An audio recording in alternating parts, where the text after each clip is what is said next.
মমতা বন্দ্যোপাধ্যায়ের পুলিশ শেষমেশ মা কালীকে পিজন ভ্যানে তুলে নিয়ে গেল। ছি, এ লজ্জা রাখার জায়গা নেই। গতকাল কাকদ্বীপ বিধানসভার সূর্যনগর গ্রাম পঞ্চায়েত এলাকায় উত্তর চন্দনপুর গ্রামের পুজো মণ্ডপ থেকে মা কালীর প্রতিমার মাথা কেটে নিয়ে চলে যায় জিহাদিরা। রাজ্য প্রশাসন যথারীতি তৎপরতার সঙ্গে ঘটনা চাপা দিতে সব রকম প্রয়াস করে। পুলিশ প্রথমে গ্রামবাসীদের ভর দেখিয়ে মন্দিরের দরজা বন্ধ করল। গ্রামবাসীদের সম্মিলিত প্রতিবাদে মন্দিরের দরজা খুলতে বাধ্য হয় পুলিশ।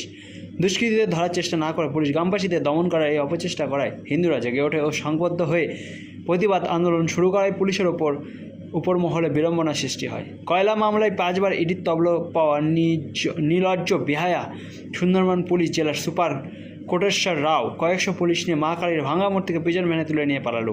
কাকদ্বীপের হিন্দুদের সংবদ্ধ লড়াইকে কুর্নিশ জানায়।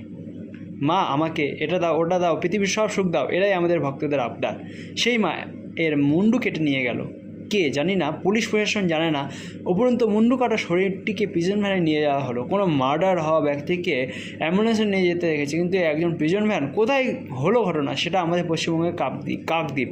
দারুণ ব্যাপার, পুরো বাংলাদেশের ফ্লেভার, দারুণ। এরপর সব ভক্তি পরায়ণ রাজনীতিবিদদের ভক্তিপূর্ণ আলোচনা, ইন্ডিয়ার নাচানাচি, আমাদের কী করা উচিত সেটাও রাজনৈতিক দলগুলো ঠিক করে দেবেন।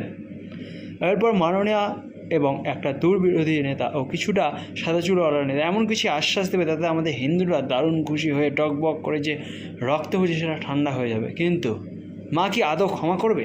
মায়ের শরীরে আঘাত, আমরা তাহলে চুপ করে থাকি আগামী দিন দেখার জন্য। হিন্দুর ধর্ম রক্ষার্থে না, নিজেদেরকে রক্ষা করবে কি করে করবেন?